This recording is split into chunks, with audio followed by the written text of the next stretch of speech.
On behalf of the New York Wine and Grape Foundation, we welcome you to New York Wines Online Riesling, the Noble One with Paul Grieco.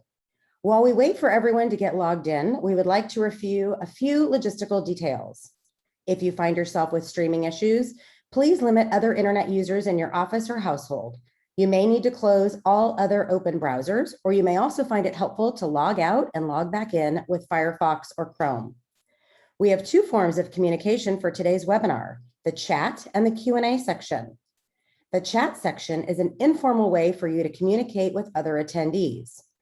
Please be sure to select all panelists and attendees in the drop-down To field, as it can default to panelists only. Additionally, we have the Q&A section. This is a way for you to ask questions of our on-screen panelists. Please be sure to enter any questions for the panelists into the separate Q&A section. We will do our best to get to all of the questions at the end of the session.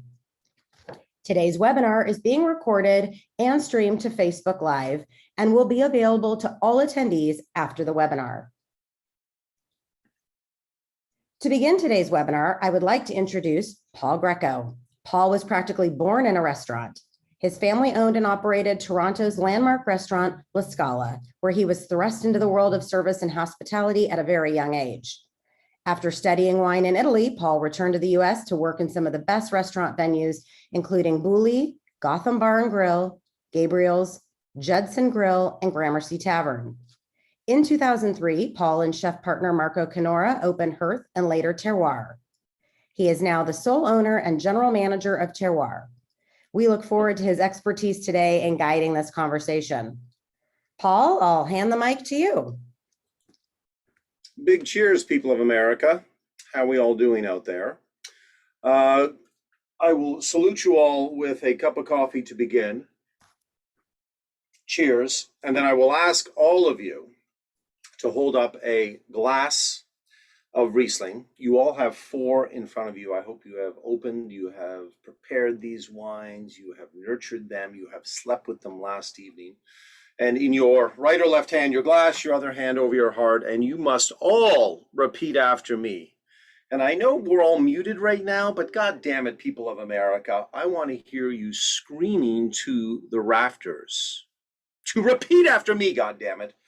I pledge allegiance to the Riesling grape and to the wine for which it stands.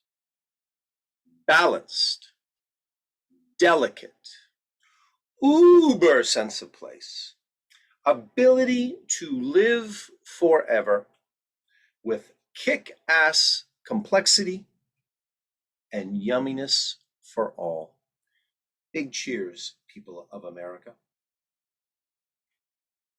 All right, we're talking Riesling on this Tuesday morning with our good friends in New York State. And we should begin up front by saying the United States of Wine has the largest acreage of Riesling on the planet Earth. Rock and roll, people of America. Now, before we do some general New York State Riesling stuff, I think it's important that we meet our panelists who will be with us today, and we are honored to have 4 folk. We'll begin with Kelby Russell. Kelby, can you say hello to the people of America? Hello, people of America.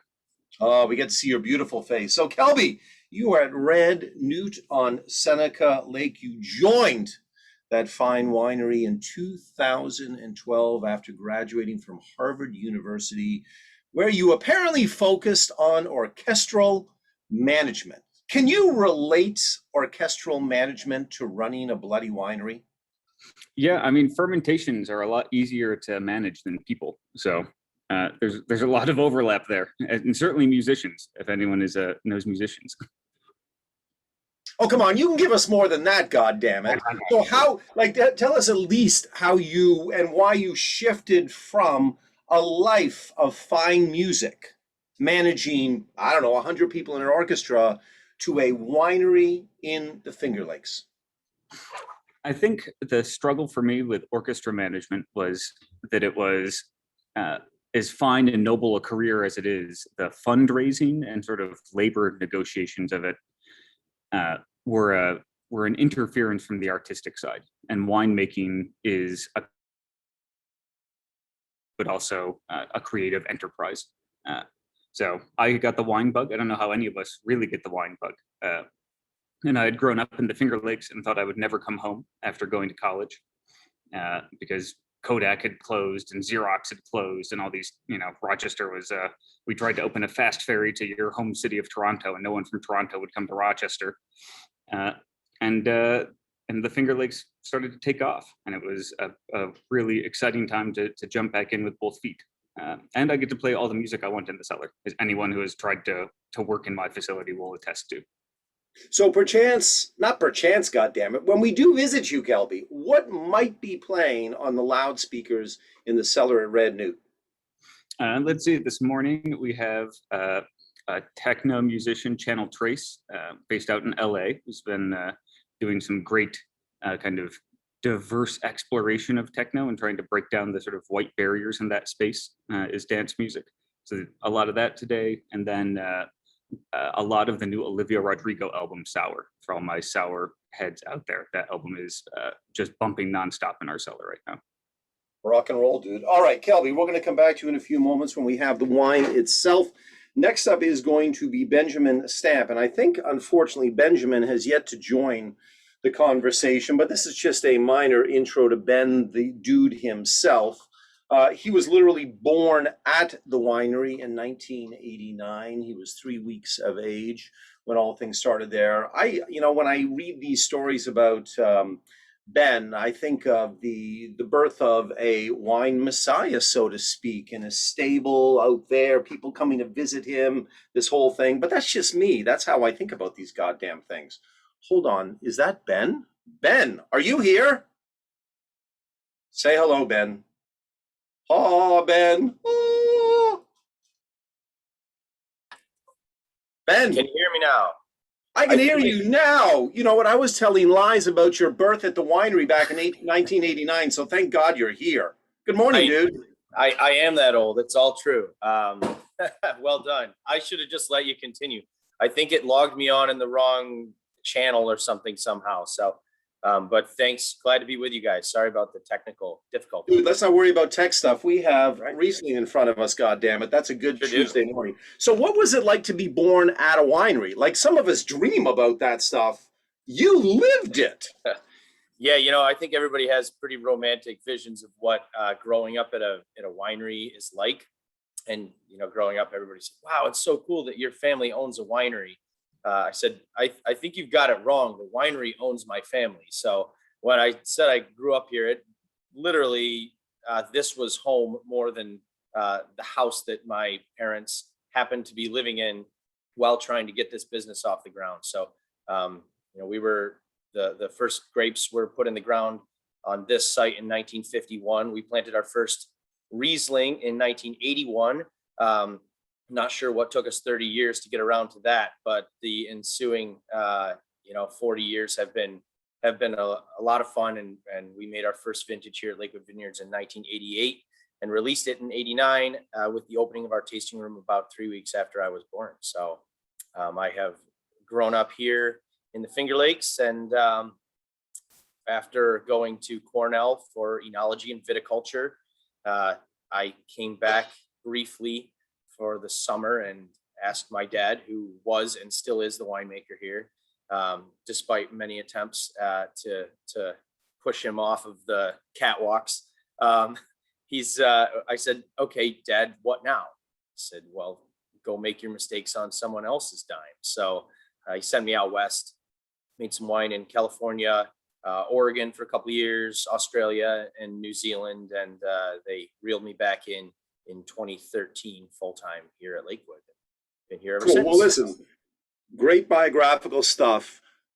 Question though, because you seem to have had a straight line from born in the winery to working blah, blah, blah. In high school though, dude, is there anything else you wanted to do, or it's been wine, wine, wine? That's a good question. I did work hospitality a bit while I was out in California with a couple seasons at the Ritz-Carlton in Tahoe. So that was a little bit of an intro to to hospitality and working as a floor sommelier and whatnot. So that was fun, but and I certainly worked my fair share of time in the tasting room here, but I definitely appreciated being in the cellar and in the vineyards more as well. So every time that I kind of did a detour somewhere else, I was reeled back in to the cellars. I found myself missing it. Cool. All right, Ben, we'll hold on a few minutes. We're going to come back to you and dive deep into the 2019 dry Riesling. Nick, are you out there, sir? Nick, good morning. How you doing? I am pretty damn good. So we have three folks from the Finger Lakes, and then we have Nick from the Hudson Valley. Dude, how are things today? Hudson Valley, the only one here today. Thanks for having me, guys. Oh, it's an honor. So the winery was established in 2010, yet your family has been up there for 4 generations, growing fruit trees, grapes, all of that started back in 1943. Dare I ask, what led you and the family to start a winery in 2010? You know what it was? It was after I got done with my degree at Syracuse University for landscape architecture. I studied abroad down in New Zealand. And that's kind of where I kind of took my degree as a landscape architect and kind of manipulated it a little bit and geared it towards more eco-agricultural tourism. Since the Hudson Valley is, about 90 minutes away from New York City, I saw a lot of potential. I saw a lot of tourism in the area, especially with farm markets, Airbnbs, and just being located so close to the Hudson River, I kind of saw an opportunity. Being up in Syracuse, I frequently visit the Finger Lakes, and it kind of, like you said, it kind of started to grow on me. The process of making wine, just the atmosphere of a winery, and just being I still wanted to keep the family's farm alive. I just knew I wasn't an apple farmer or a berry farmer and wasn't really into going to all the markets and setting up all the fruit and all that stuff. So I I'd say manipulated the system a little bit and started planting fruit in 2010. And from there on, it kind of just led to, let's open a tasting room. Let's try to make some wines. And believe me, I learned here, all my mistakes happened on this property, and I'm still making mistakes. But like I said, being in the Hudson Valley and eco-agritourism is such a strong thing going on down here in the Hudson Valley. It kind of just felt right. So always made wine with my father and my uncle and my grandfather from fruit on the property beforehand. But it was never for sale, never for consumer consumption. And that's kind of where I wanted to get to. I wanted to be able to take some fruit from our farm and kind of show people that the Hudson Valley is well known and will be well known for their winemaking. And that's kind of how it started. Rock on, dude. Well, listen, Nick, I would say my family is still trying to pay all the money back for the mistakes I made over the past 35 years. So we can get you and Ben together and go back and forth, and that's it. And then we have to welcome our final individual to this grand conversation. People of America, Mr. Fred Merwath. Fred, how are you? I'm great, Paul. Great to see everybody. It is a superbo to see you as always. So you are, I think, one of 3 whose education was certainly in New York State. You went to Cornell. You were supposed to be the world's greatest banker, Fred. What happened to you? I think I met Oscar, and that derailed it. Really derailed it. No, I grew up on a big family farm in Pennsylvania, and when I got to school, our family decided to sell the farm middle of my freshman year, and so I kind of felt like I was off and running onto whatever I could imagine to do. So I thought of myself doing many different things, and banking came up one time, and then I quickly, once I studied abroad, that was it. Once I studied in Germany, there was no chance of me sitting behind a desk ever. So to the wine stuff, which is the most important stuff after all, you started apprenticing in 2001 with Hermann, and then you and Oscar bought Hermann J. Wiemer in 2007. One, people of America who are wondering who this guy Oscar is, he's this guy right here. He might be my spirit animal. But give us small answers right now, because we'll expand upon it when we talk about the HJW Riesling 19. What differences, if I could go back in time and try a Hermann J. Wiemer Riesling 01 versus one that you've had full control over, what might be some differences that you have introduced to that grand estate?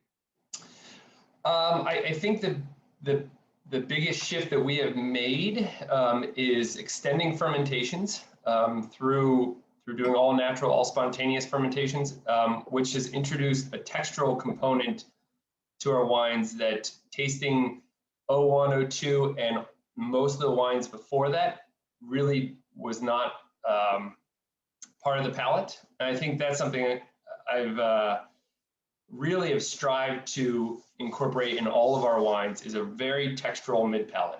And whatever facet we do it in, whether it's long fermentations, extended lees contact, types of fermentations in terms of different vessels, that's been the biggest shift for me from Hermann. I think his wines were very good, very technically sound, very linear, with an acid focus. And I think we've expanded outside of that. Rock on. All right, gentlemen, if I may ask you to hold on. We're going to talk a little bit of broad stroke about New York wine, Riesling, and then we're going to come back. Please, if you do not already have your 4 Rieslings open in front of you, do that now. The order that we're going to taste is the order that we just met the winemakers. So red Newt up first, and then the Lakewood, and then the Nostrano, and then we'll finish up with Hermann J. Wiemer, broad stroke wine, New York State. We'll focus upstate for a second. 11 Finger Lakes carved out by glaciers and the hand of God, God damn it. I don't know about those 7 days back in biblical times, but if on the 7th day he actually rested, or she actually rested, I would like to think that that day ended with a glass of New York State Riesling. But that's just up in my crazy brain. We do know that the first vines went in the ground in New York State in 1829 in Hammondsport. Things upstate really opened up with the completion of the Erie Canal in 1825. The vast majority of the grapes in the ground, the wine being made back in those days, was for use by the church. But a highlight of 19th century New York State wine was the Great Western Champagne Company that made worldwide news. Headlines in 1873 when it won a sparkling wine competition in Vienna. Of course, things really took off, though, with the New York Farm and Winery Act of 1976, and that brings us up to today, at least business-wise. The first Riesling went in the ground by Constantine Frank in 1958. So we're still in early days with our Riesling exploration, but these individuals with us today are making up ground fast. And the very first harvest by Constantine Frank was 1962, and it was a BA expression of Riesling. And then we get to Hermann Wiemer and the establishment of the vineyard that we are going to try in wine number 4 today, the HJW Vineyard. Those vines went in the ground in 1977, and the first year of production was 1979. So really 40 years of flexing our Riesling muscles in this state. And I think it's time to jump in and try the 4 specific wines, and we'll try and get each one of these individuals to expand upon our Riesling knowledge in New York State as we do that. So, Kelby, you're up first, dude. We have the red Newt. Specifically, we have the Knoll Vineyard 2016. Please tell us about this vineyard. Yeah, the Knoll is a 2-acre subparcel of our main Riesling site, which is Lahoma Vineyard. Red Newt is located down on the southeast side of Seneca Lake, the so-called Banana Belt. But our best Riesling site is due across the lake from us. And we're quite neutral about what side of the lake we're on for that reason. Lahoma is a fascinating site. It's relatively high elevation. It's on more sandstone. That's not as common for the soil geeks out there. Sandstone-derived soil is not as common in the Finger Lakes. I think it's probably that elevation factor. It's up above some of the erosion lines. And the Knoll, if anyone knows the Finger Lakes, I wish I could say it was named after Knoll, right? That's what all of us Riesling heads think. That is too ambitious for the farmer of this site to know that wine or that producer in Austria. It isn't called the Knoll because it is a knoll. It's a little hillock in the middle of the vineyard, the highest elevation point in the vineyard, a slightly different soil composition. And when you're constantly fighting with too much moisture, to have the topographic advantages of air and water drainage from a little hill are crucial for fruit ripening. Got you. Now, was this wine when was the first vintage of this bottling? 2013 was the very first vintage. What happened in 2013 that set you and the other folks at Red Newt on the path of we need to isolate this parcel within Lahoma and give it its due? Yeah, the thing is, from the moment it was planted, we knew it wanted to be its own thing. The vines have always looked different. They've ripened at a different scale. The prior probably 4 iterations of the wine ended up getting blended away because we didn't think we had done justice to what we thought the site should be. And we kind of tried different techniques with it. I think my story actually would parallel what Fred was saying some in terms of evolution of winemaking style. The sort of prior great classic style at Red Newt of a little bit more linear, a little more acid forward, didn't seem to really draw out the best of what the Knoll could be. And in 13, I kind of upended things and decided to, there's the Knoll right there. Like so many great sites in the Finger Lakes, it isn't necessarily like striking visually. That's what makes it fun to be in a young region. You never know what parcel of earth is going to give you gold. But kind of upended the winemaking book. We picked much later. We dropped a bunch of fruit to reduce yields, and then we cold soaked, which is not all that common. Certainly not at that time in the Finger Lakes. Cold soaked the fruit for 3 days before pressing to really kind of dial into how ripe the skins were and the aromatics there. And obviously on the flip side, you get a much more textural wine in the mid palate. You get a little bit different aromatic expression, more of that like grapefruit and grassiness from the skins. But we really thought that we were onto something. And that was the first vintage of the Knoll. The 16 you're trying now was probably the second time when we had gone spontaneous ferment with it. It's now all spontaneous ferment year in and year out, and all the joys of long ferments that brings. Hey, Kelby, what came first? The belief that this parcel had to be isolated, or the technique that you've just described with the cold soak, getting texture on the wine? Which one of those was the avenue that led you ahead? By the time I arrived at Red Newt, it was clear this site wanted to be its own thing, but there wasn't a good understanding of what that own thing should be. So that I kind of inherited when I took over the winemaking here. The winemaking sort of like, I don't know, idea or the brainstorm behind it, that came from, that was something I was really interested in exploring, and just, it seemed like a really ripe site was the one to push, ripe in the Finger Lakes, and to give that a try with. And we blended away the last 4 times we tried to make it. So the stakes were pretty low, honestly. Like now the thought of blending away our best site would terrify me. But at that point, there was nothing to lose.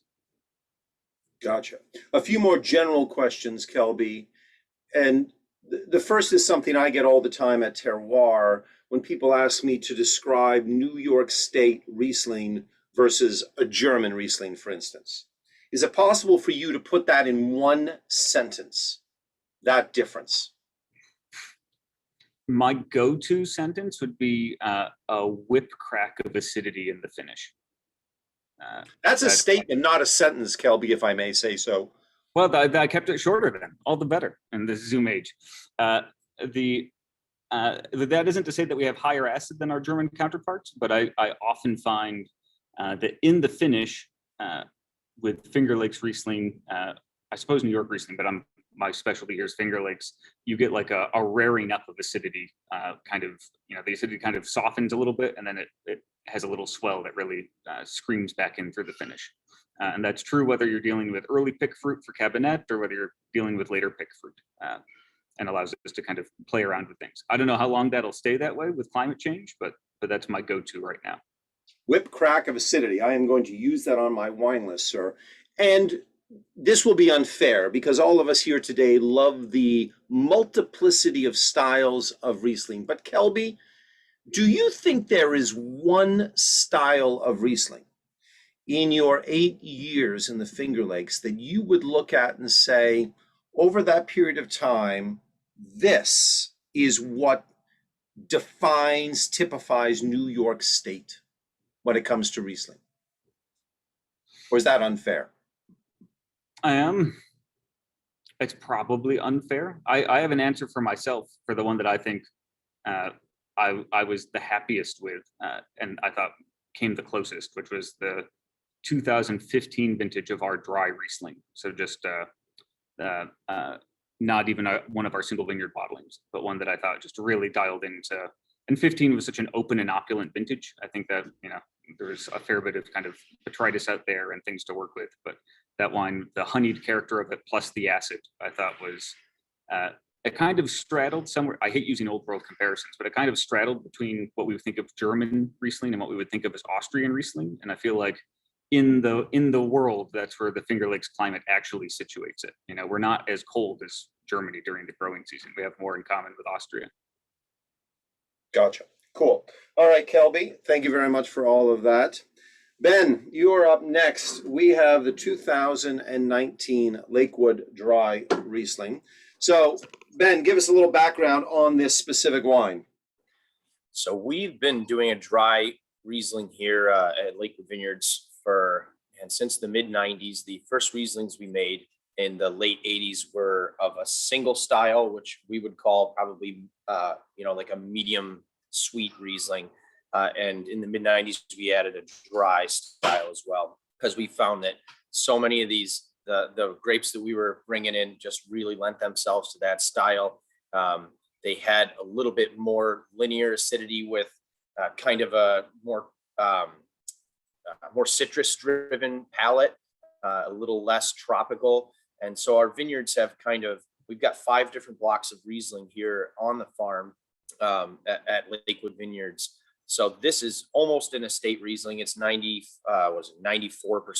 estate, with another 6% coming from a vineyard just a few miles up the road blended in. That's a picture, if you can see that there, that's a picture of our winery and the vineyards cascading down towards the western shore of Seneca Lake right there. So you can see kind of how close we are to the lake. And I think there's another picture that shows one of the Riesling blocks that this was blended from right there. So you can see the lake, and on the left, that's a picture that was taken during the fall. Obviously, you can tell by the color of the leaves, and that's oftentimes about what they look like when we pick these, especially in 2019, which was a later harvest vintage for us due to some just fabulous weather through the months of September and October. We love vintages like 2019, like 2017 as well. If you've had a chance to try some of those wines, they tend to have a bit more, we get more hang time on them due to cooler weather through the summer. And if we can keep it nice and dry and sunny through the fall, it allows us to pick them a bit later and kind of build that palate weight, build that texture in the vineyard instead of trying to do that in the cellar. And so this was harvested at the end of October in 2019, and we had plenty of acid still. The grapes are dead ripe, the skins are nice and soft, and we had pH that was actually still under 3, and we love that. If we can get a pH under 3, we know this wine is gonna go for years, if not decades. And so it's really fun making wines, vintages like this. So I'm interested to hear your feedback on it as well, of course. So, but for me, that's one of the hallmarks of the 2019 vintage for sure. Rock on. Now, over the since you were born there, so you you touch things from the beginning. God damn it! Has the proportion of drier styled Riesling increased at Lakewood Vineyards versus the more fruit forward expressions over the years? Oh, that's a great question. Yes, absolutely increased, probably tenfold. The interesting thing is that, you know, with the ability to have all of our, you know, most of our Riesling grapes on site, we can choose from different blocks and different vintages, depending on how those grapes look on any given year. So 2019 was a great year for dry Riesling. We made way more dry Riesling than semi-dry. We do 4 different Rieslings here at Lakewood, and dry was our largest Riesling production, single Riesling production that particular year. So some years we may make more semi-dry Riesling based on the acid profile, based on what the vineyards are telling us from that particular growing season. And that gives us some flexibility to kind of showcase the strengths of each vintage a little better. So we made a little over 1,000 cases of this Riesling in 2019. And that was about twice as much as we made of the semi-dry.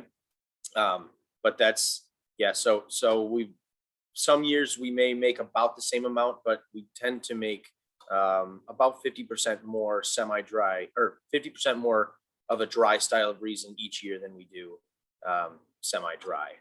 Now, Ben, is that a choice that you have made internally, that you and the family see your grapes, your land is producing better style dry Rieslings, or is that consumers saying to you, we're moving in that direction? Which one? Well, you know, since we're able to sell a lot of our wine out of the tasting room, we can kind of manage that based on what we feature. And as long as the wine is good, we find the customer has been definitely more receptive to drier style Rieslings. And part of that is some of the outreach that you guys are doing, that you're doing, Paul, and everybody in the New York Wine and Grape Foundation, being able to tell the story that, hey, Riesling is not all sweet. Like, this is a radical idea 10 years ago. And I feel like you guys have done a great job. You know, we've all done a great job of telling that story and showing how versatile this wine can be. So overall, maybe the more honest answer is that we're just kind of hedonists, and we are going to make the kind of Riesling that we like the best and we find to be most versatile for us. And that would be our drier style in most vintages here. And it's definitely my go-to out of our Riesling lineup as just being a really versatile wine. So Gotcha. Ben, there's nothing wrong with being a little self-serving in this industry after all. So got to make what you like, right? So to someone who is new to the Finger Lakes, paint us in very general terms, Ben, the wine growing differences between Seneca Lake, Cayuga Lake, and Keuka Lake, if you would. Well, we are, you know, we have all of our grapes on Seneca Lake. We do purchase from a number of other growers around the Finger Lakes, of course, Cayuga Lake as well. And the differences between the lakes, boy, I think it's more similar than different. And I would say, I wish there were an easy answer to this, because I know that the sommelier crowd loves those really straightforward kind of ideas about the differences. I think it's complicated by the fact that our soils around here are glacially deposited, as these lakes were carved out by glaciers during the last ice age. And when those glaciers receded, they dumped a pile of sandstone over at Lahoma for Kelby, and they dumped a whole bunch of shale chips down on our Block 3 Riesling. And you know, they dropped all sorts of, you know, calcareous material in other spots. So we found that our even between vineyards that are adjacent on our own property, the soil makeup can vary so differently that is ultimately going to have probably a larger effect on the Riesling that you're growing there than you know, than the lake itself. The lake is more of a zoom out kind of bigger picture. Seneca Lake, being the deepest of the Finger Lakes, has it acts as the biggest heat sink, and so it does tend to give off a little more heat. It doesn't freeze in the winter, thank goodness. They do have that over on Keuka Lake sometimes. But, you know, everybody in the Finger Lakes, are through decades of focusing on growing Riesling, the growers have just gotten so much better at doing what they do on their own particular site and making it work for them. That we're lucky that we have those 3 lakes and all the growers growing on all these different soils on these lakes, because it brings so much variety into our Riesling. We, of course, harvest each block individually from all of the Finger Lakes. We bring them all in separately. We ferment that, you know, process them, ferment them all separately, and do our blending later. And it gives us a lot of flexibility and a lot of interesting pieces to play with when we have, you know, 16, 17 different Riesling blocks fermenting independently. So that's the fun part of winemaking right there. Well, Ben, that was a politically correct answer, and I love that. But let's be honest about this. There are 11 lakes up there. Not all of them grow grapes. So if you were going to buy a parcel of land, if you could buy a parcel of land right now to plant Riesling with a goal of making the most kick-ass Riesling in America, what lake are you going to buy property on? Am I doing this with my money or your money, Paul? It's all your money, goddammit. Well, then I'm growing them on Seneca Lake because... Done, enough said. People of America, there you have it. All right, Nick, how are you, sir? I'm here, doing very well. Rock on. Okay, people of America, we have our Nostrano Vineyards 2020 Riesling in front of us. Nick, give us a little bit of background on this wine.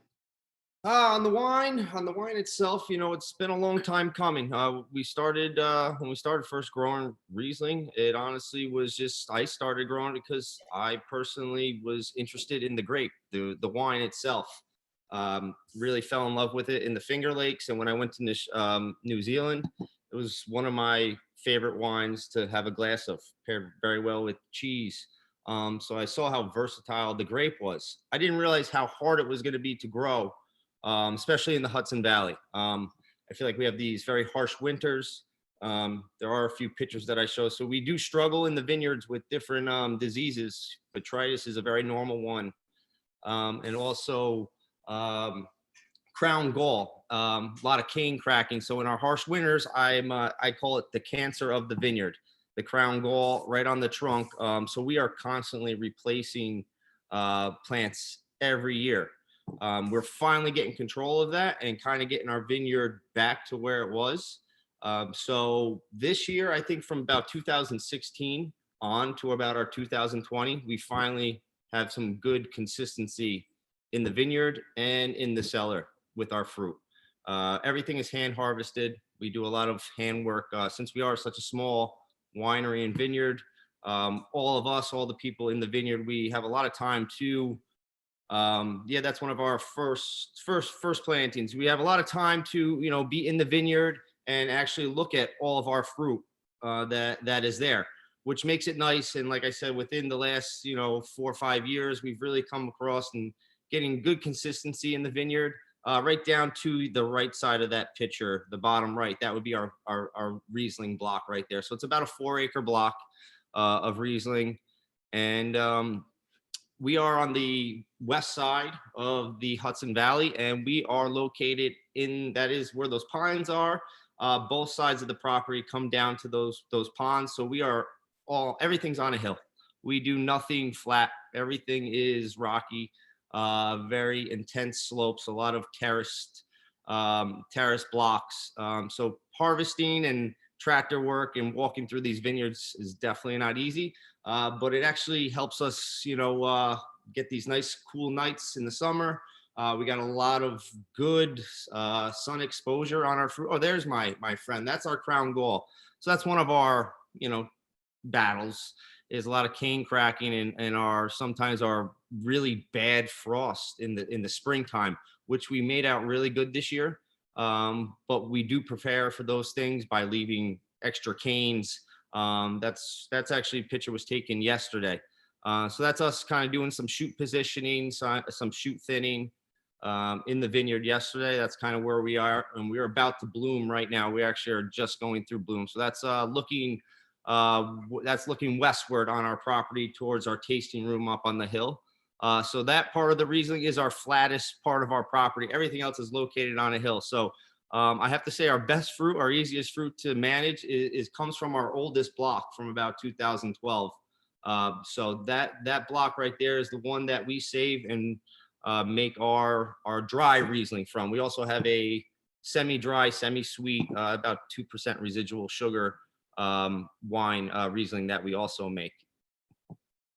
Gotcha. Now, stepping aside from wine for a second, Nick, what were the fruits that the family grew on that farm you first established back in 1943? Yeah, back in the late 40s, early 50s, it was mostly Concords, Niagaras, stone fruit, currants, gooseberries. Those were fun things to pick back in the day. Not back when 1940. I'm not that old, but we still had a lot of stone fruit, peaches, and apricots. Our highest elevation planting now, which is no longer, was mostly apricots.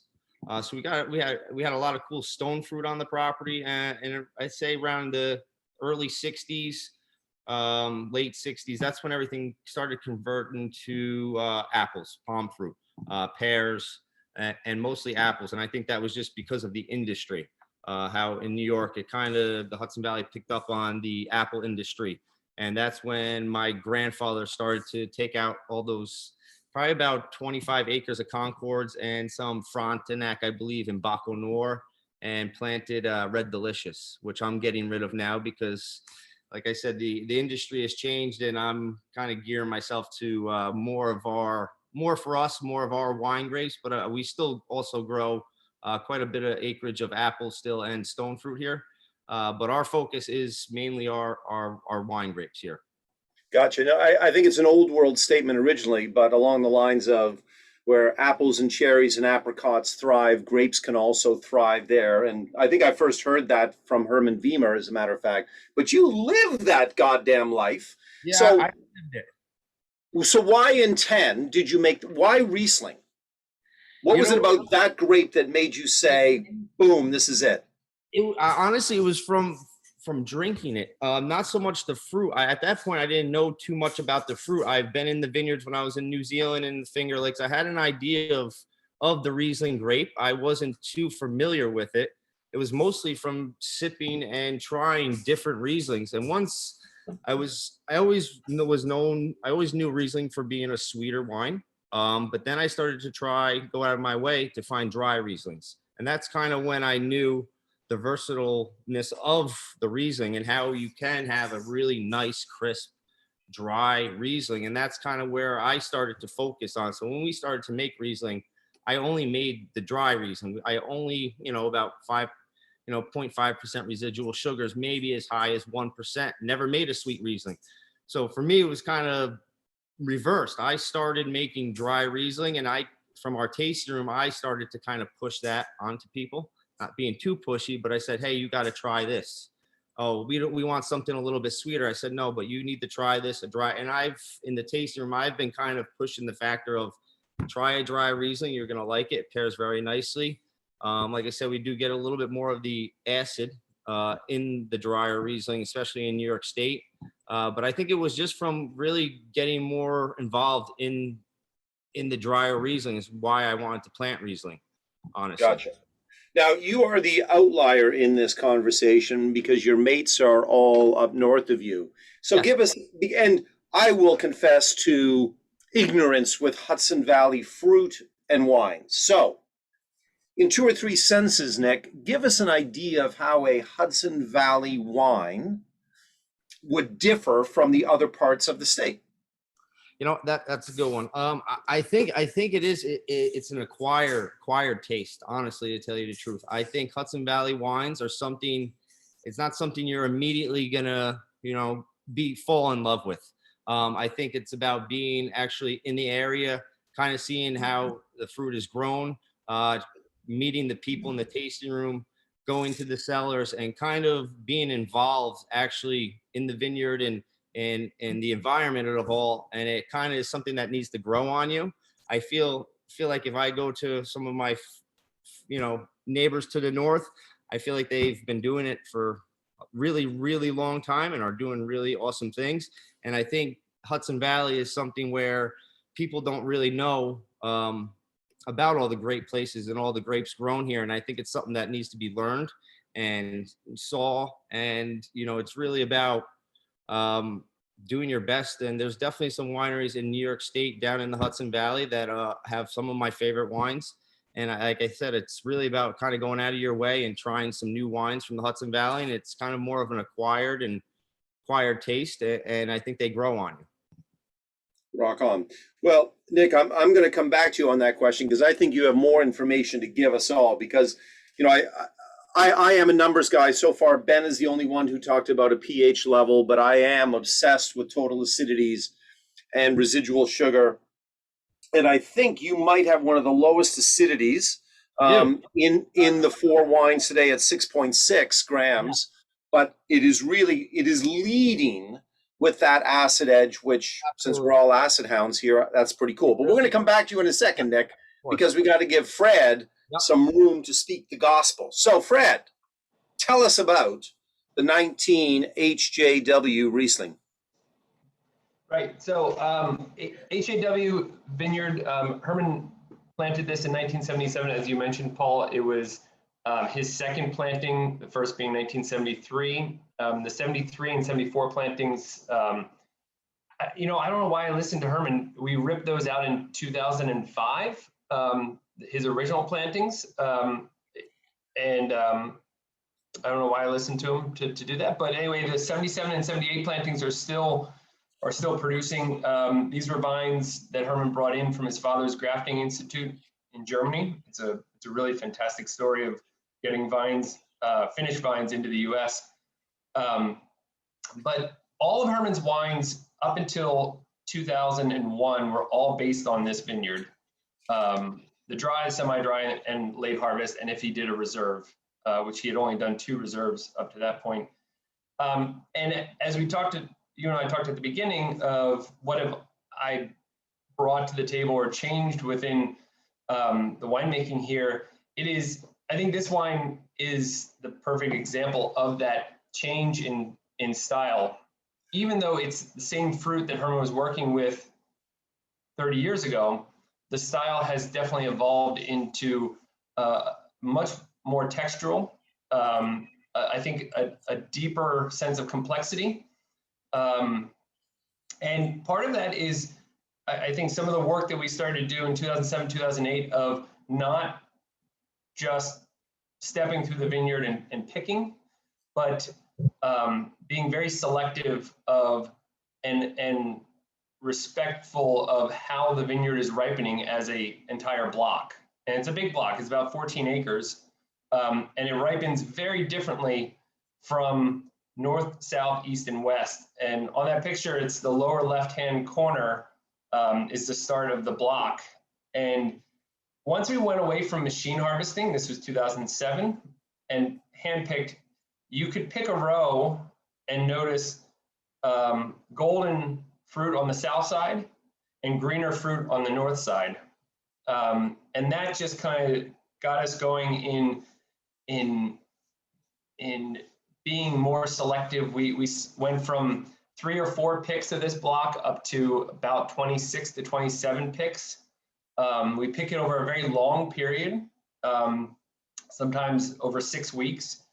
And it gives you, I think, everything that you need in terms of making really balanced cabinets, and also then pushing that upper level of Spätlese. Rarely do we get into an Auslese ripening off this site. That really differentiates this site from our Magdalena and Josef. We just don't achieve those high level ripeness, which is totally fine because the hang time and the complexity totally make up for that. Gotcha. Now, with this, we haven't talked about, and I think with Riesling, we don't have the same clonal conversations that we might for Pinot Noir and Chardonnay. And I gather that in that planting in 77, that there were 3 different clones utilized, 110, 198, and 237. And the story of how those vines got to the Finger Lakes via Canada, via a bakery delivery truck. Mm-hmm. We got to make a movie of that story one day. You know, actually, Hermann tells me that all the time. He's like, I have to make a movie of this. I'm like, Hermann, just start writing. Just start just start talking. So, Do you think in general, and I failed to ask the question, and no one has said it yet about the Riesling here, but that clonal selections, and I know you guys have a kick-ass nursery, you're supplying quite a bit of awesome grapes to the eastern landscape here, that we are going to dive deeper and deeper into Riesling clones as we move forward?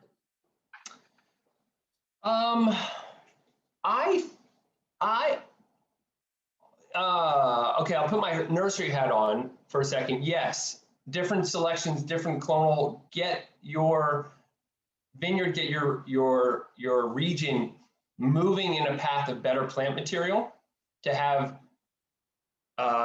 for a whole plethora of different reasons you would plant a different clone, whether it's ripeness, whether it's acid, whether it's whatever.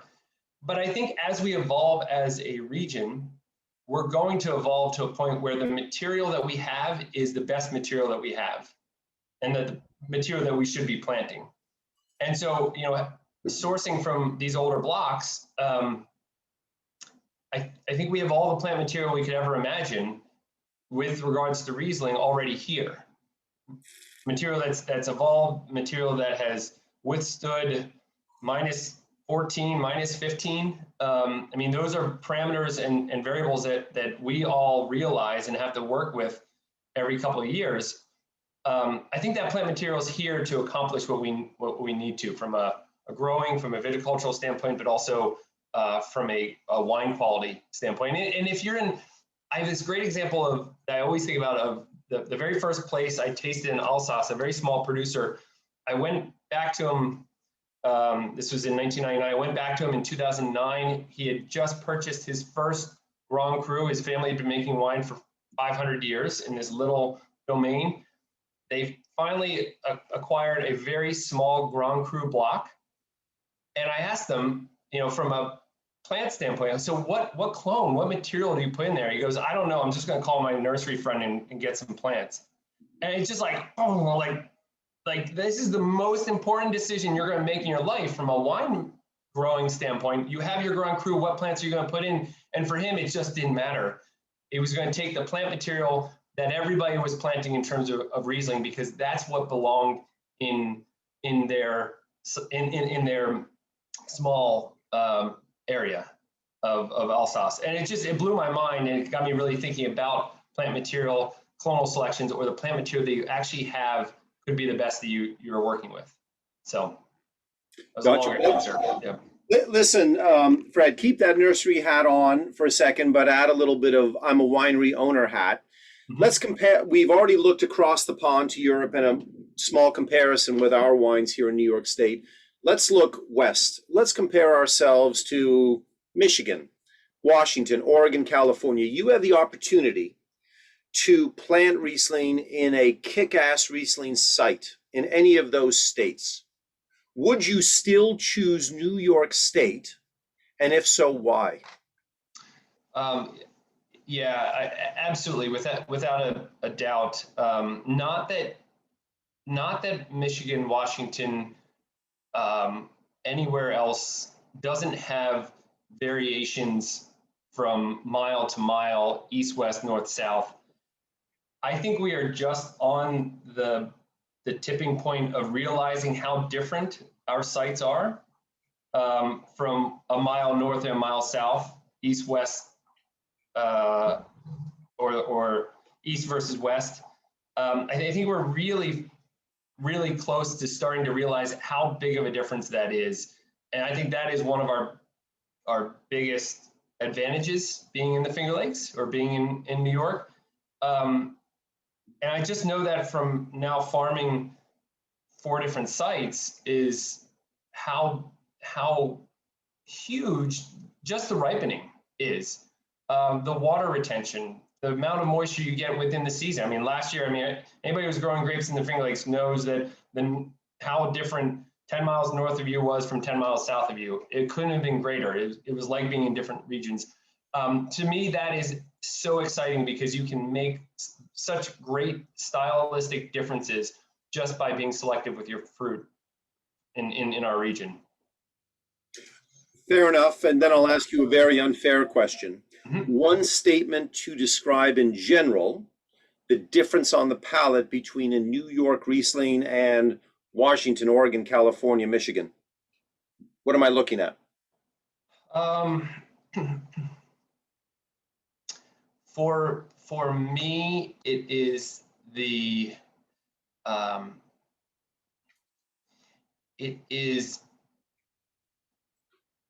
complexity of the acid that sits on the mid palate versus and how that flows through to the finish. A lot of Rieslings I taste domestically are really linear, and they sit up very up front with the acid, and they're like striking. And I think our ability to have this evolution of acid through the finish, so you get this punch, but you have this evolution of acid. I think that's something that the Finger Lakes does extremely well. Awesome. Well, listen, I think the powers that be have some questions from our guests on the our tasting today. I have a bunch more, but Rebecca, Yes, I'm here for folks you. out there have some questions for our incredible guest today?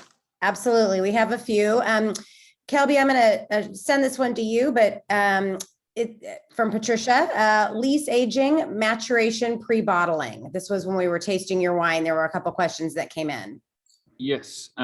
So that wine gets 11 months on the lees, bottled the September, the year after harvest, and bottle maturation, pretty typical for us. Our wines go into bottle our winemaking style is pretty redundant in the like yeast fermentation sense, not in the prevention of oxidation sense, but they tend to take a few years to open up in bottle.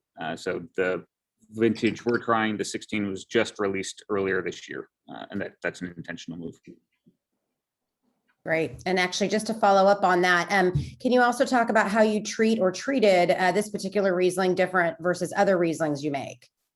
Yeah, the 13 was the first time we did this sort of cold soak expression with any of our Rieslings, kind of as a bit of a trial.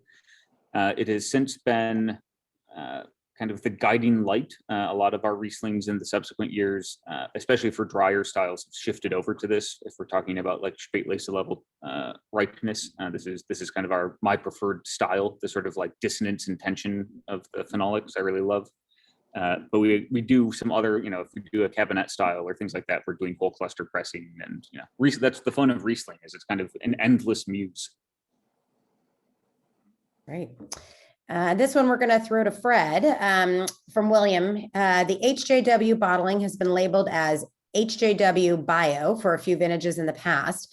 Why has the bio been dropped from the packaging? Is the entire property now farmed biodynamically? Right. So the Riesling Bio is actually a totally different bottling from the HJW single vineyard. The Bio Riesling is a 5-acre block that was planted in 2009, and we started farming that. That's our original trial, if you will, of farming biodynamically, starting in 2015.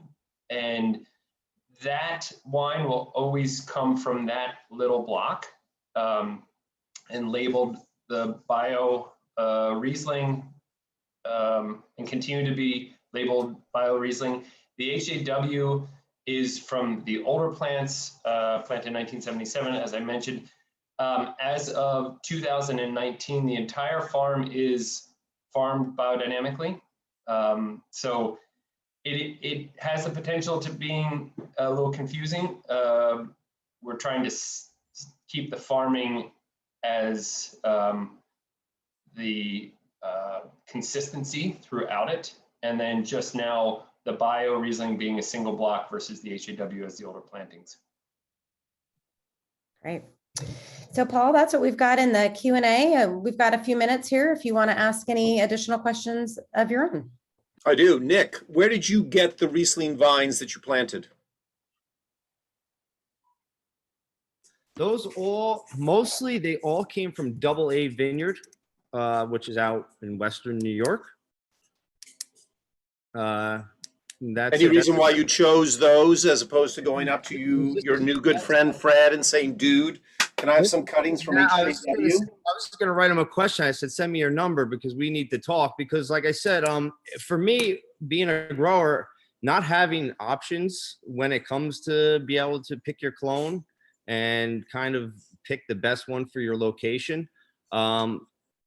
We deal with AA vineyards at the moment because at the moment they were doing the best job sending nice, clean fruit. Everything seemed to be going all right. We haven't had any issues with them.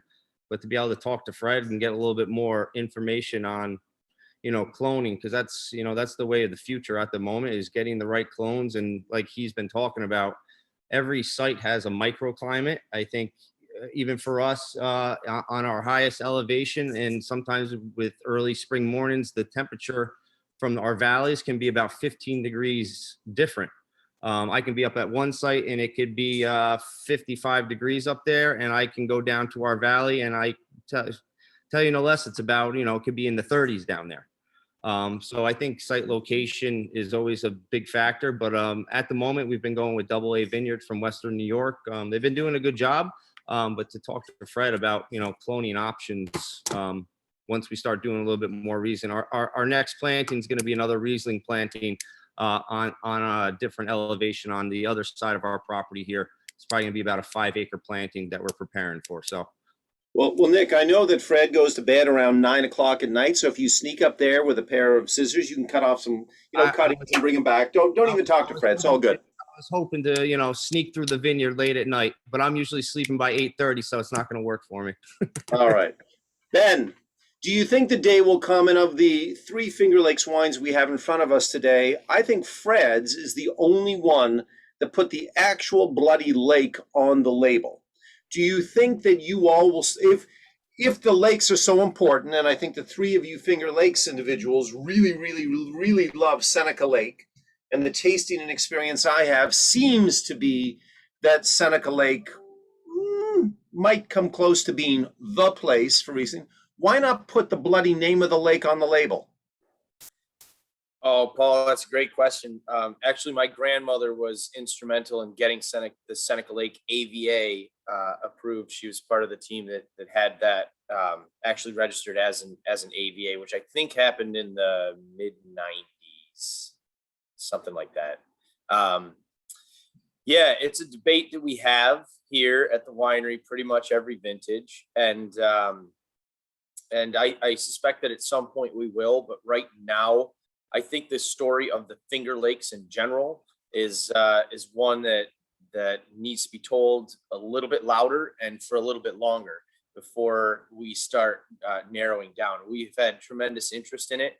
Paul, you are the ultimate Riesling nerd, so I would expect you to be drilling down to that level of detail. But for a lot of people, their exposure to Seneca Lake is through their exposure to the Finger Lakes in general.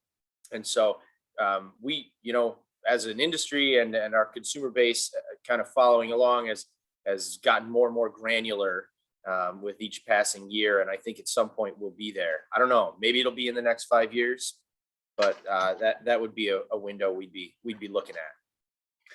Ben, I would tell you no more baby steps, baby. That for all of us wine lovers already and those of us getting into it now, I think we don't need picayune. We don't need tech numbers on back labels yet. But I think being hyper specific, we're just talking about a goddamn lake. Stick the name of the lake on there as opposed to Finger Lakes, because we know you're not using all 11 bloody lakes. Anyway, that's just me. Before Rebecca, I like it very much, and that's been my position. But we're farmers at heart, and so we do things slowly and after much deliberation and family argumentation. So now that I have your endorsement in my back pocket, I'm going to take that next time we have that conversation. Ben, your grandmother and I are going to party together, and we're going to make this stuff happen. Okay, so before Rebecca kicks us off, everyone here, I want you to get 1 to 2 statements to talk about the glory of New York State Riesling. Nick, have at it, buddy. So I'm gonna say the glory of it. I think it's a wonderful grape. I think it's something that a lot of people are not going to wine stores and are sought after. I think it's something that needs to kind of come forward, whether that's from fancy labels or just marketing. I think it's a wine that needs to be sought after, and I think it could be possibly one of the most, fabulous wines in New York State. I think more wineries need to kind of grow it, especially in my area. I am one of the only growers. There are a few other wineries that do grow it, but it's not really something they are excited about to say. It's something I'm excited about, and it's something I'm going to continue to do, whether or not I'm going to be doing it good every year. But I will be pushing for Riesling in New York State. And I think it's probably one of the most versatile grapes that we can be planting in New York. Perfect. Fred. I also agree. I think we are right again on the verge of realizing that there aren't many Rieslings coming out of the U.S. like we are making in the Finger Lakes, and we have to run with that from a quality standpoint, from a production standpoint, from a planting standpoint, because these wines should be in every good wine market in the U.S. That's willing to take on Riesling. We should be the ones leading that charge. So, Agreed. Kelby. I would say that New York Riesling is the most exciting and terroir expressive wine being made in the U.S. right now, and we should embrace that. We were cool climate before it was cool, and we're going to be here for the next era as well. Nice. Ben, take us home, buddy. All right. Yeah. The glory of New York Riesling is that there's a liveliness and a purity there that you can't find in other regions. I don't care if they call themselves cool climate. I've made wine in some of these regions before, and it left me wondering, if this is a cool climate, what the heck are we back in the Finger Lakes? Certainly at least cold. And so I think that leads to a tension and an energy in the wines that you can't really find in any other variety anywhere in America, certainly not in any Riesling anywhere in America. And so hats off to the people that are crazy enough to try to do it, and to you all who seem to enjoy it. So we'll keep doing it. Well, listen, people of America, thank you very much for joining us. And remember that we live in the Empire State, the greatest goddamn state in this land. And our vineyard wine areas from Long Island, Hudson River Valley, Lake Champlain, Finger Lakes, out west, et cetera, et cetera. You need to be preachers of the gospel of Riesling. Dare I say, it is our grape. We respect our brothers and sisters out there making Riesling in this incredible wine land. And once again, the U.S. is the possessor of the most Riesling vineyards on the planet. Let's be proud of this grape, preach the gospel of the summer of Riesling is upon us, people of America. Big cheers. Well, thank you all for attending today, and a big thank you to Paul, Ben, Kelby, Nick, and Fred for a really terrific session. It was great to watch. As a reminder, we hope you will all join us for our next upcoming event in the series, which is on Tuesday, June 29th at 4:00 p.m. with New York Wines and Summer Traditions with Dan Belmont. Thanks to everyone, and have a great rest of your day.